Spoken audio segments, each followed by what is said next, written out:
Hello and welcome, stargazers. This is APM, your intrepid star guide, and this is the Outlaw Astrology podcast, in which we discuss everything mystical, occult, and esoteric through the lens of astrology and sometimes tarot and numerology. And today's topic, we're going to be talking about the Golden Dawn system, and we're talking about, in particular, astrology and tarot and the Golden Dawn associations. And we also have a newsletter called the Daily Stargazer with a free and paid version. And you can also find the Outlaw Astrology podcast on YouTube, Apple iTunes, and etc. And those are the places where you're most likely, also Spotify, and where you're most likely, if you can, give us 5 stars so that other people can find the podcast and also benefit. And you will find the links for these in the show notes as well. And, well, welcome. Thank you for tuning in, and let's get on with it. Alrighty, so what we're going to do is we're going to talk about the Golden Dawn system, and that is based on the Hermetic Order of the Golden Dawn. It's a late 19th century occult society and early 20th century occult society that created a structured system of correspondences. Now, this system is the basis for at least 2 tarot decks, the first being the Rider-Waite-Smith deck, and the second being the Tote deck, which is a Crowley creation with Lady Freda Harris, who is also a member of the Golden Dawn. The Rider-Waite-Smith is Rider, Waite, and Smith would be the publisher, the artist, Smith, and the creator collaborator. Okay, so that's what that stands for very briefly. And so this system has astrological signs, planets, elements, decans that are assigned to specific tarot cards, so creating a symbolic language that connects with both systems. And that while other systems, the Marseille and the Tote, the Golden Dawn system structure has become the foundation for a modern tarot deck, particularly the Rider-Waite-Smith deck. So these are Rider-Waite-Smith associations, and Tote and Marseille are very different systems. Yes, they have similarities with the Rider-Waite-Smith, but they also are their own thing and requires their own understanding. So those correspondences, as they are, do not necessarily flow back and forth. You cannot use one particularly when using another. So whatever I say today, it is the Rider-Waite-Smith that we're talking about, because that is the most commonly used deck, the most commonly referenced deck, and most people have a understanding of Rider-Waite-Smith and those key associations. So over a period of a few episodes, I am going to be going into this system as an overview first, because I have other plans which I will share later on. So, the understanding, this foundation will allow you, to create your own meaningful correspondences later, which is the whole point of the exercise. If these correspondences, when you hear them, make sense to you and you prefer to use them and continue to use them, a lot of people do, that's also fine. However, I'm of a mind that sometimes I look at the correspondences and I go, I say to myself, I don't know, this doesn't make any sense to me. Now, when I did my own research, and you are free to do so as well, T. Susan Chang has a few books you can find on, all you have to do is use the name T. Susan Chang, Chang, and you can go to Amazon or book any website selling books, and or even whatever website of your choosing, you can find that name, and then they will have tarot books, and they break it down quite nicely, because this system I'm presenting is one of many systems. And it's not the only one, it's just the most popularized. And the reason why I'm saying that is because people it's not unusual for people to believe that because something is normalized, popularized, therefore it must be the truth, and that is just not the case. It is merely the most popular system used because it's often mentioned, but if you read T. Susan Chang's work, and by the way, not an affiliate, links anywhere, I just liked the book and found it useful, and you might as well, because if you're listening to this podcast, you like to learn, and you're very curious and inquisitive, so let's get on with that. So, we're going to step into the structure next, starting with the major arcana and the zodiac. And so, if you do not know and you do not use tarot, it is a 78-card system, which it has 3 parts. 2 major parts, but you can break down the minor arcana into 2. The first is the major arcana, which has 22 cards, starting with 0 and ending with card 21.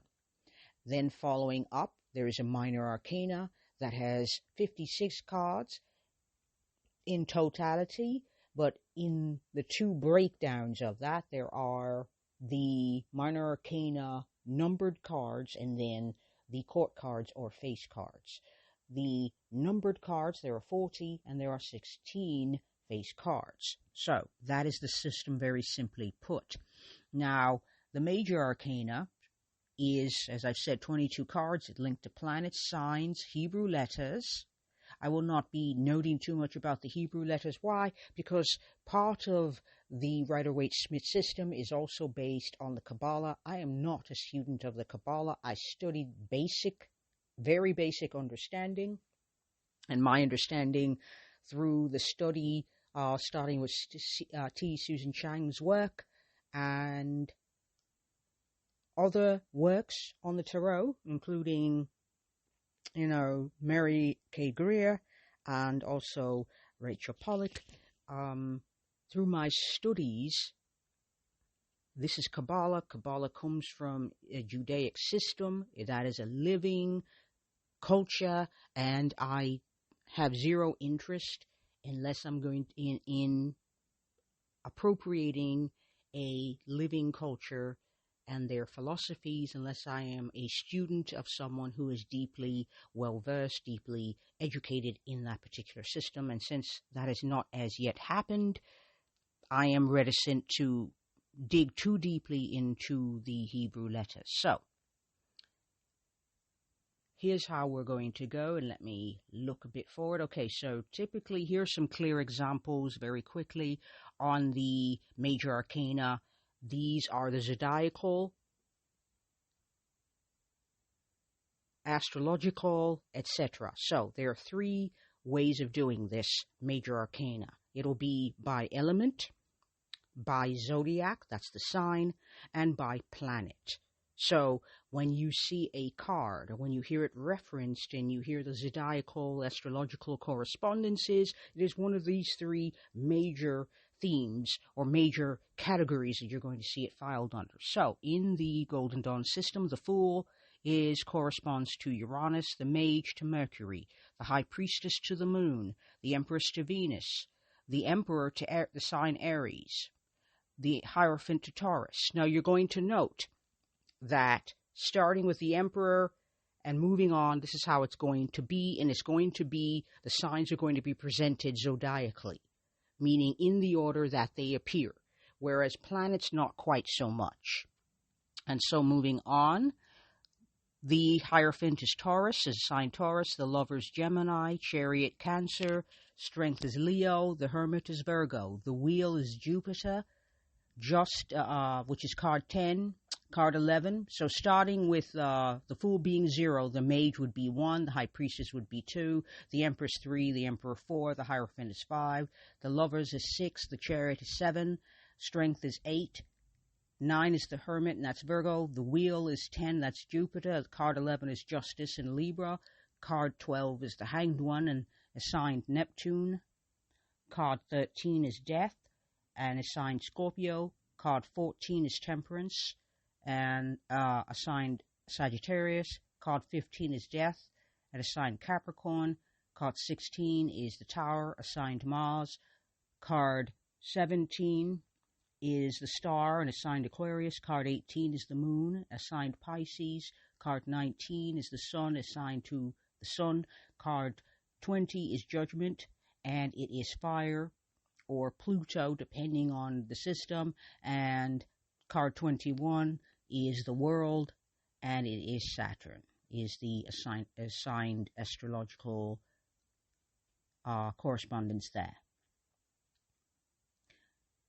Next, we're going to step into how these associations aren't necessarily arbitrary. So, for example, and I'm going to give a few examples. So the first example would be the Emperor's leadership qualities are considered by the Golden Dawn to initiate, to be mirror Aries' initiating energy. So there's also a dispute about how knowledgeable the Golden Dawn actually was about Hebrew and the Kabbalah. This is one of the reasons why it's a challenge for me. But if we're looking at the Empress also, the Empress, consider that Venus, card 3, Venus, it is said to have an affinity for Venusian energies, which is pleasure, beauty, harmony. Usually when you see the Empress card, it's going to be a femme-presenting figure, usually pregnant, because fertility, creativity are keywords. You'll see a symbol, maybe a shield will have the Venus card on it. I would suggest that when possible, you can pause, and if you have a tarot deck, go get your Rider-Waite-Smith deck out, and if you do not, you can simply Google the Emperor, Rider-Waite-Smith, or any of the cards, and you will find a plethora of images. So, that's the Empress card, usually outside. Sometimes it will be a nighttime scene or a daytime scene, but that's how that looks. The Emperor is usually an older male presenting figure, usually in a suit of armor. The suit of armor has meaning, so all the images are going to have meanings, but we're not going to go into that today because we're talking astrology tarot. That's for another time. And so usually he's wearing a suit of armor, a cloak over it, and is seated on a throne with ram's heads, looking all powerful and as one might, And so the Emperor card is about society and order, and that initiating energy with Aries is how the affinity was made. And Venus harmonizing, beautifying, peace-seeking energies was given to card number 3, the Empress, which is the preceding card.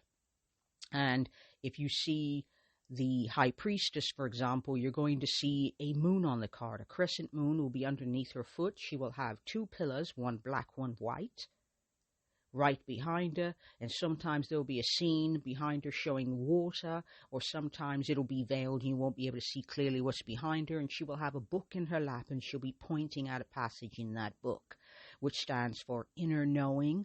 But it's also a veil. She is the gatekeeper to that inner knowing. So those are some of the cards symbolically. That's how the resonance is done. It's done by affinity, affiliation, rather than what is an antidote, because every card has a shadow. So it's done more toward these energies seem to be similar. And so that's how the assignment was done.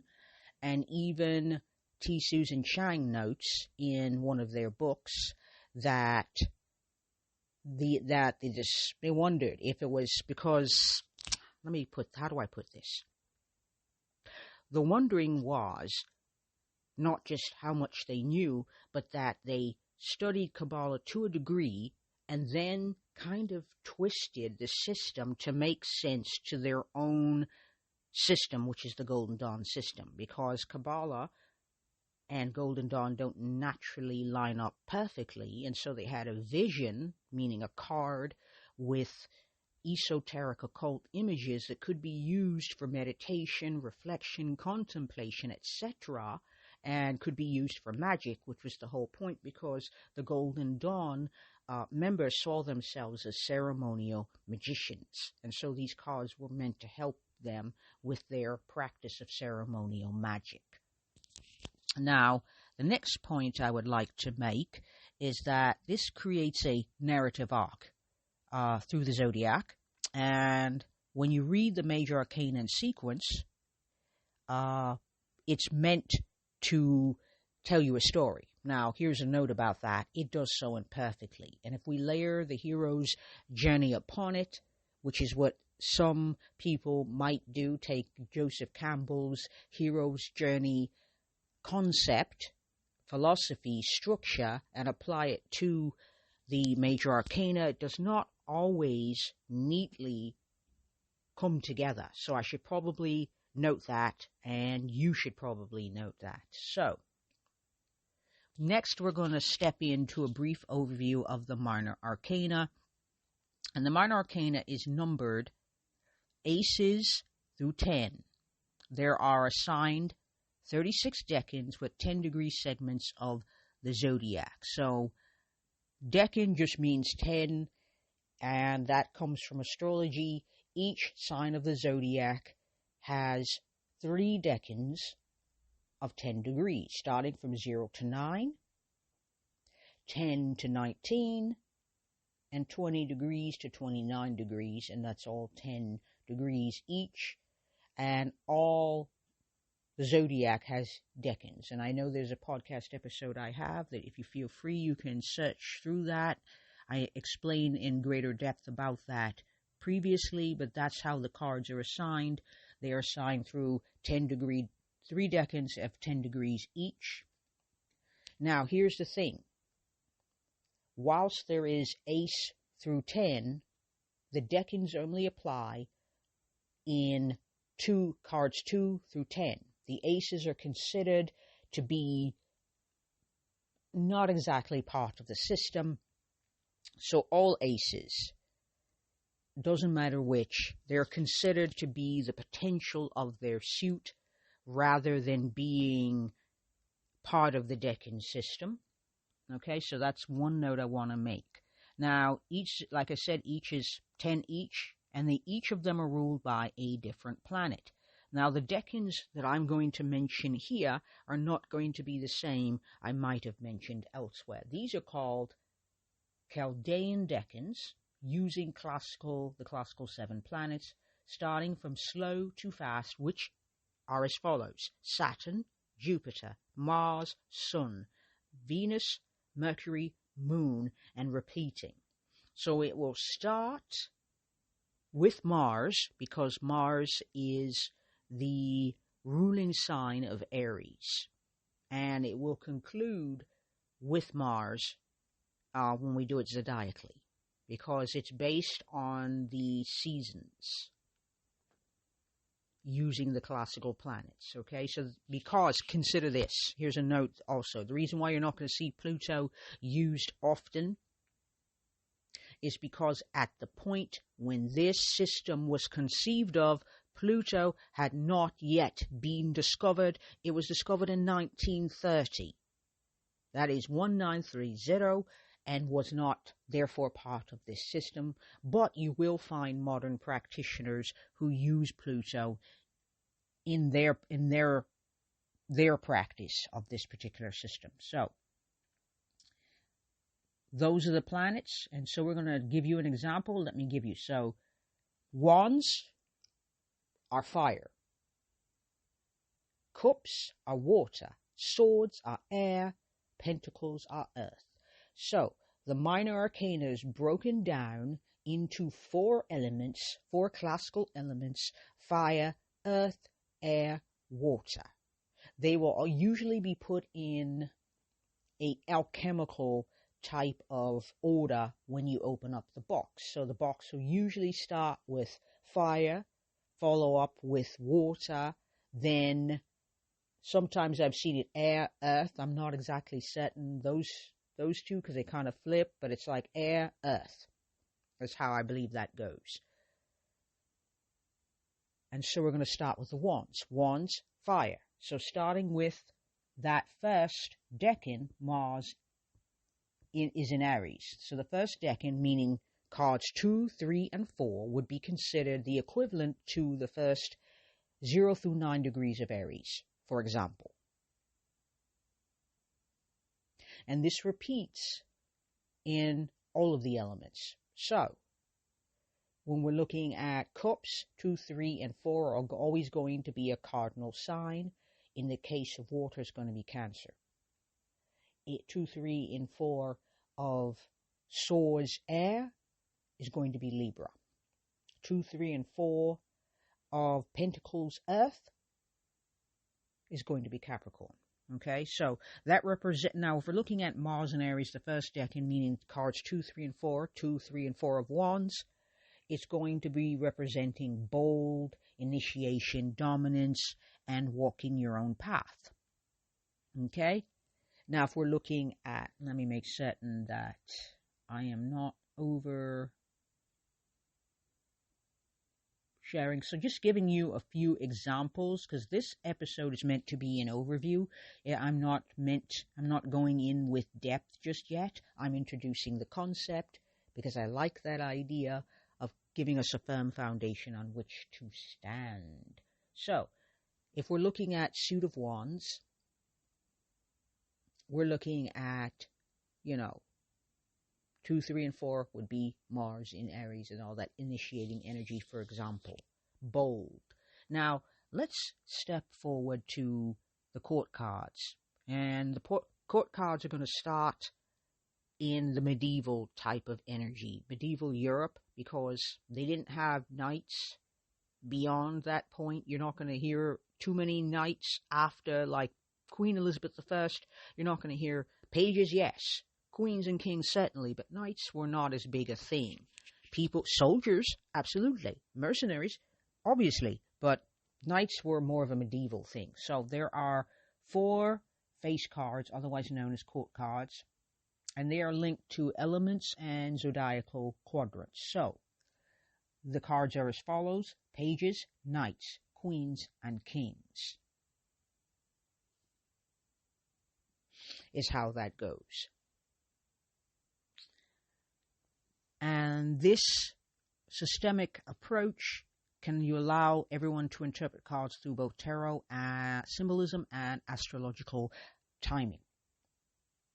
So when we're looking at pages in this particular system, it really does depend, because in this system it is always elemental. And so the pages are earth. The queens are water. The knights are fire.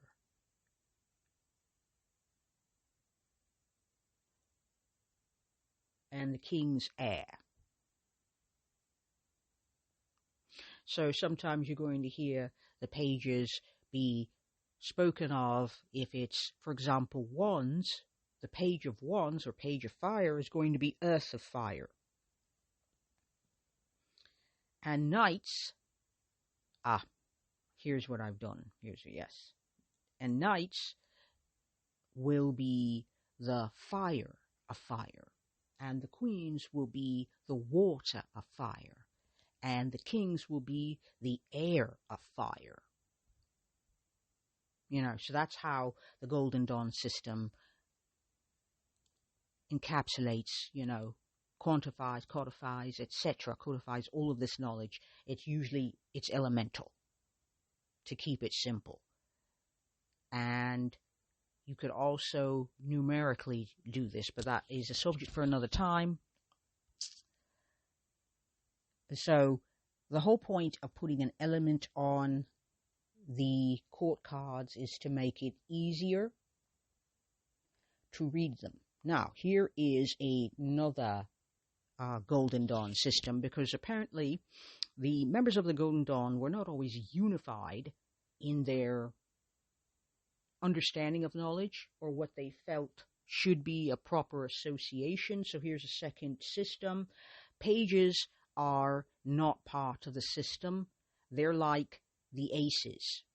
So let's talk about the aces leading into the pages. The aces are always the potential of their suit, and so they stand for all of the signs. So since we're using the wands as an example, The Ace of Wands would be Aries, Leo, and Sagittarius, potentially. Why? Because the Ace card is not enough information in and of itself. It is fiery energy. It has not yet coalesced or materialized, or whatever words you prefer to use when you talk about an idea or a concept or an energy or what have you becoming material. And so this potential could be Aries energy, it could be Leo, it could be Sagittarius. Now, looking at the page of fire, they are the potential of the court cards. They have not become anything per se.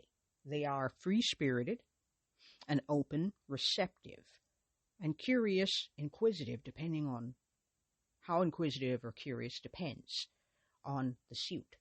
And so, page of fire is going to be Aries, Leo, Sagittarius, much like the aces. And that energy will also tap on to the Fool card, because the Fool is also that free-spirited, but it's I don't know yet type of energy, which you will find in aces and which you will find in pages as well. And when we look at knights, well, knights would be very depending, mutable energy. And the kings are cardinal and the queens would be fixed energy. And that basically means knight mutable, adaptable, shape-shifty. Why? Because knights are considered more young adult energy. And they have an idea of what they are or who they could possibly be, but it's not set in stone per se. They're still figuring it out. Whereas the queens are sustaining energy, like a fixed sign. So mutable would be like all of the mutable signs would be, Sagittarius would be an example, so would Pisces, so would Gemini, and so would Virgo. The fixed signs, as to recall, would be Taurus, Scorpio, Leo, Aquarius. The cardinal would be Aries, Libra, Cancer, Capricorn. Okay? So, when we're looking at the knights, we're looking at Knight of Fire, we're looking at Sagittarian energy. When we're looking at the Queen of Fire, we're looking at Leo energy. And so you could kind of, use those energies, what you understand of astrology, to better interpret the tarot card deck. So if I'm looking at a knight in Sagittarius, I'm looking at someone who is curious, a seeker, a truth seeker, who values freedom and the ability to go their own way, who is very enthusiastic and can't wait to share what they're learning, and that enthusiasm can be misinterpreted as dogmatic because this person's still learning. And people are like, well, hey, let's, dialogue here. Let's question the premise of what you're saying. Let me test this out with you. And the Knight of Fire, the Knight of Wands, is like, wait a minute. I've just learned this, and I'm curious about this, and I still want to play with it, and you're already asking me all these questions that I'm not yet prepared to answer because this thing is new to me, and I want to run it out and see where it goes on my own. Because generation theory.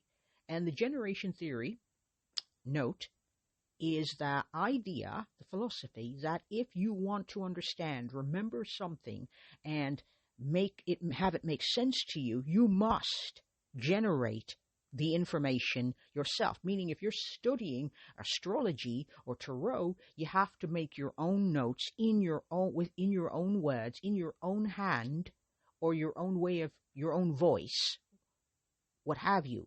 You understand? You have to put you into your ideas. Meaning that if you're studying astrology, listening to what I say is useful and helpful, but you must take what I say and put it in your own words according to your own experiences, so that's how you make sense of things.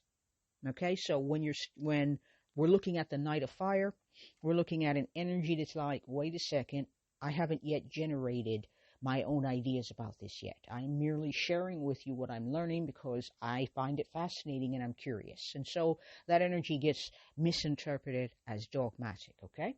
And we're looking at the queens of fire or wands. That's Leo energy. Leo energy is proud, loves attention, wants to be seen, wants to be heard, but wants to be authentic. If you're going to see me and hear me, you're going to see me and hear me as I actually am, not who you want me to be, not the version of me that lives in your head, but the real, honest version of me. And they are creative, playful, but they do have a temper. That's temperamental energy, meaning I have a temper and I can get angry and snap. But it's warm, gregarious energy, much like the sun, which is the corresponding energy, which I will get to in a second. And then the king's cardinal, so that's Aries energy. It wants to break new ground, forge new paths. It wants to path with heart. It wants independence. I want to go my own way, and I do not want to ask for permission. I understand that other people exist, but this has to have heart for me. And this is Mars energy. Mars is the path with heart. It is passion. It is assertive. It is confident. It can look as if it's running roughshod over everything, but that's the energy that gets things done. Now, if I haven't said, Jupiter would be the planetary association for knights.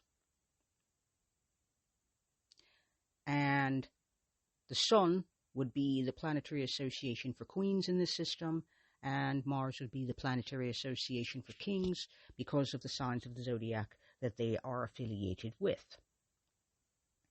Now, like I said, you can use this to interpret both the tarot symbolism, and you can also use this for astrological timing, because that was the whole point. Reason why ceremonial mages would want astrology added to the cards is because these cards will give them an idea. It gives them something to meditate on, but it also gives them astrological timing. So if you see, for example, the moon card would be about 28 days. So maybe 28, maybe 29.5 days as a rule. That would be the cycle of the moon, because the moon will go through an entire 12 signs of the zodiac, with each being about 2.5 days in each sign. That'll be about a 28, 29.5 degree cycle. So that gives you an idea. It's like if you have a question like, hey, will I get this job? Well, first of all, the moon card's like, well, you should probably hold on a second. Don't make any false moves. That's an ambiguous card. It's more of a maybe, not a no. It's like, hold your horses, more information incoming, etc. So when you see the Two of Wands, for example, and that's Mars energy, that gives you an idea of maybe if you're going to do a ceremony for success or etc., or triumph or victory, also Mars keywords, you're probably going to want to line it up to the spring equinox or the moon in Aries, or when Mars happens to be at home in Aries, its home sign. These are ideal places for where you might want to time your ceremonial remediations so they best support your goals, your objectives, etc. Okay? And so I think that is enough for today to get us started. So the key takeaway here is that the Golden Dawn system provides a structured framework that connects tarot and astrology through symbolic correspondences. So the major arcana is assigned to planets, signs, and elements, and the minor arcana to decans, which line up to planets, and I gave an example of that. And so I invite all of you listening to pull a tarot card and look up the Golden Dawn Astrological Associations. Now, you can find that anywhere.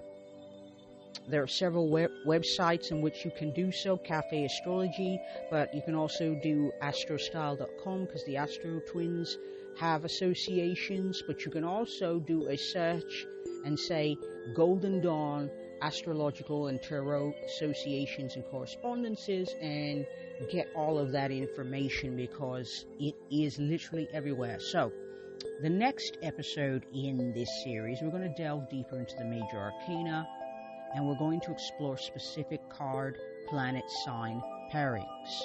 And so, thank you very much, all of you.